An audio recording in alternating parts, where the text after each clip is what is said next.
Hey everybody, I wanted to do another video. Thanks to everyone who commented on that last one. That was my first one of this kind of, record collector kind of ilk outside of the normal Carbon Records kind of thing. I'm Joe. Yeah, I run Carbon Records, run a podcast and a zine called My Teeth Need Attention, which is aptly titled because it's based on a Dead Sea lyric.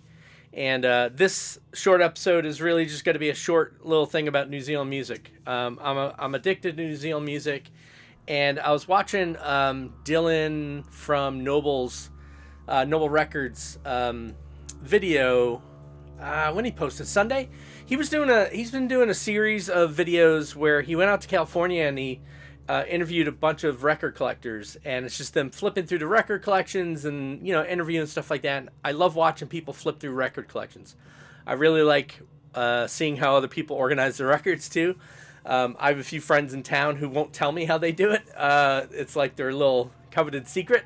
But yeah, I love watching that. So I think this is the last in the series that he was doing of the California guys. It's this guy, Jeffrey Weiss. I didn't know him before this. He's, I guess, known in the record collecting community as like one of the best record collectors.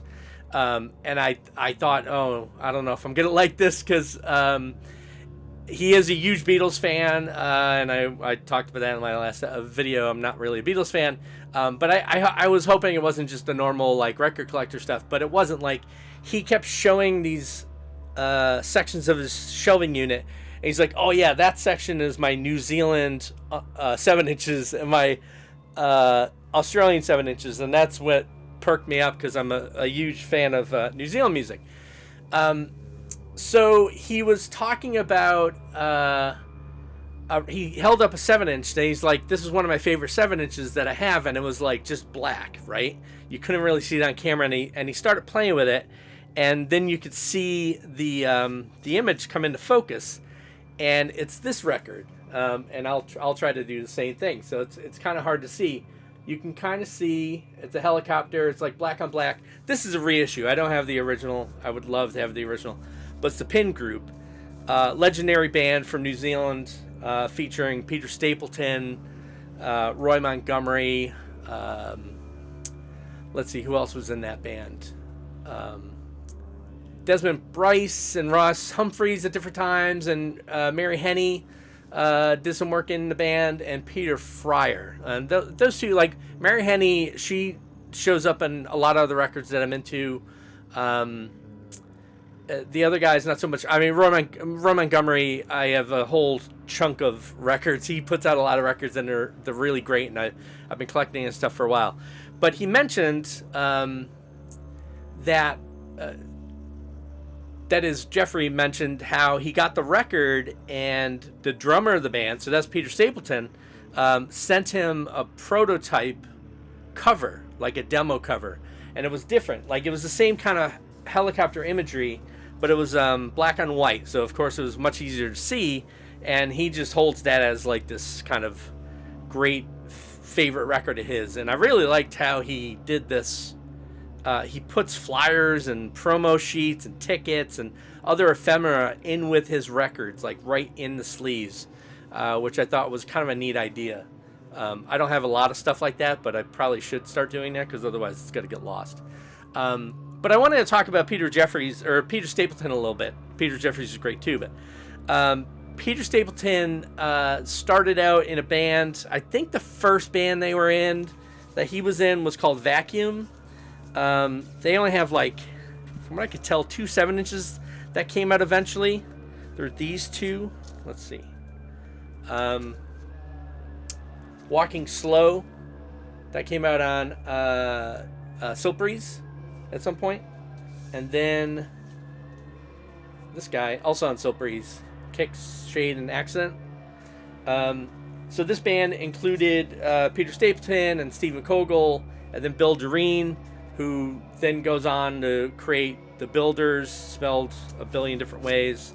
I have like a ton of stuff I was just going to kind of go through.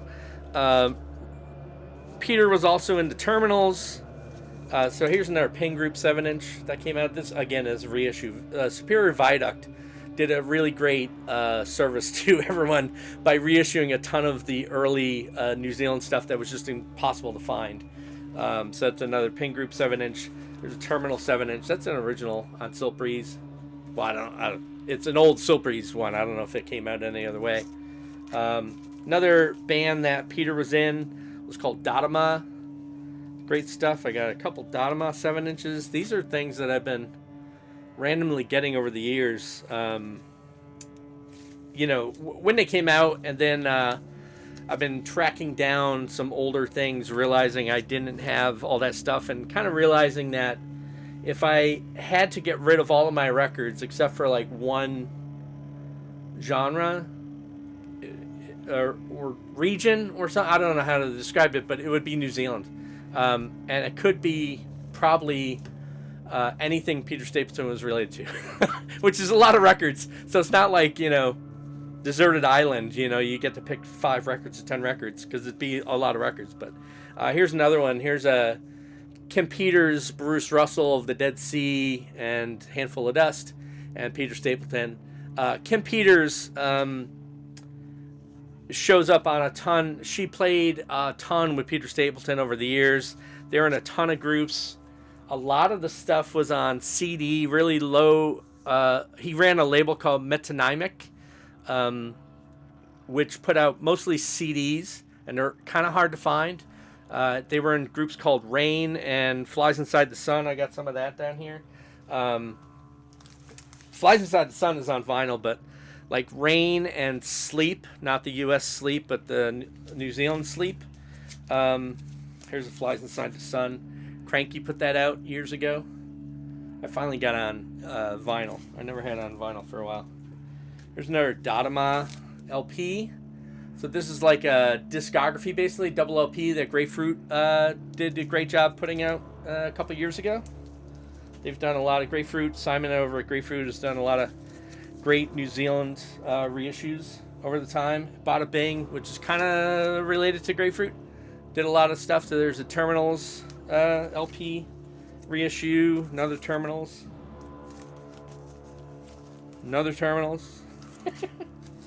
Here's the Pin Group LP that Superior Viaduct did when they did that 7-inch. They did the LP and then they reissued the 7-inch kind of as it was when it first came out. Speaking of Roy Montgomery, here's one. Yeah, just one of the Roy Montgomery records. This one might be like Grouper. I think Liz at Grouper might have put this out. She and Roy have done work together over the years, and some Roy stuff's on Grapefruit probably, and Cranky, I believe, too, in the States anyway, and then a lot of, of course, New Zealand overseas stuff. The Renders, another band that I love. So these are all like interconnected people playing with each other over the years and stuff like that. Different groups, just all really great. So speaking of Grapefruit and Peter Stapleton, he was another group called I. So Peter died in 2020, sadly. And he was in a group for a while before that called I. It was a 3-piece. It was him and Peter Porteous, and then John Chapman was the last third member. There were a few other third members at different times. But I had the lucky fortune of putting out 2 of the records just last year from I, and I co-released them with Simon over at Grapefruit. That's what we were listening to in the background. It just ended, so I'll go and flip it. But yeah, you were listening to Black Ships. And Peter plays just electronics and vocals on this. So at this point, this was getting near the end of his life. He was having a hard time playing drums. And he had always played electronics and synth. So, and he rarely ever sang. He wrote a lot of lyrics that other people sang. He didn't like singing. He didn't like the sound of his voice, I think. But the other guys in the band were like, no, you need to sing on this record, which is great that they got him to do that. And then Prophecy is the other record. We put out 2 records at the same time, but they're like, we put them out as separate entities. The band really wanted to approach it that way. They had been working on these releases when Peter was still alive. So on this one, Peter's actually playing drums as well, and then electronics and some vocals. And then we also did this zine that came along with it. It's got a ton of photos and a couple writings about Peter, like eulogies and stuff like that. And then my buddy Andrew Scott did this amazing essay about the band and Peter to open it up. He originally, I asked him to do a one sheet, which is like a promo sheet. In case you don't know, like when you're sending out records to radio stations or reviewers, you send a one sheet. It's literally one sheet. That's why it's called that. And it's supposed to be like a real quick, here's background of the band, here's some information about this record, and it gives people a starting point for reviewing it, or, if you're at a radio station, like putting on a label or something like that. So I asked Andrew to write this up for me, and he gave me like 6 pages worth of material, 4, I guess, once it was all laid out. So I was like, well, we got to put that in the zine too. But yeah, there's great photos and stuff that the band supplied me, and a lot of the folks around the New Zealand scene were gracious enough to let us reprint stuff like that. So the zine comes with the 2 if you buy the both LPs together, we made it kind of a deal that if you did that, then you got the zine for free. That's the only way to get the zine, in case you're wondering. But I'm not trying to necessarily sell that stuff. But I just wanted to, jump on and kind of do this quick Peter Stapleton. By no means I'm an expert on Peter Stapleton or New Zealand music, but it was a great, cool touching off point from the Noble Records interview with Jeffrey that I wanted to kind of put my 2 cents in. He also mentions, where'd it go? He mentions a book that I'm still making my way through called Needles and Plastic. You can see my little bookmark. Needles and Plastic. So this is a book that's documenting the first bunch of years of Flying Nun. So that's where that Pin Group 7-inch comes from. And they start right from the first one. So, early Pin Group and the Clean, of course. The Clean are like instrumental in the kickoff of Flying Nun, if you're not familiar.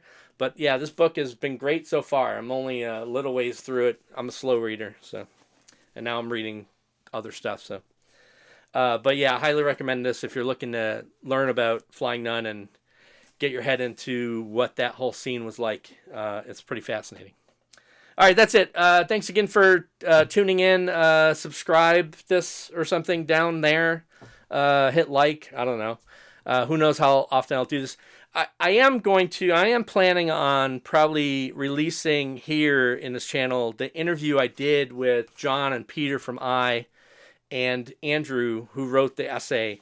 We did a podcast interview that I released the audio for, but I actually videotaped the whole thing, through Zoom. And I was talking about releasing that, and I think we're going to do that. So keep an eye out for that. And we talk a ton about Peter's life and the work of and stuff like that. So, all right, take care. Have a good one. Bye.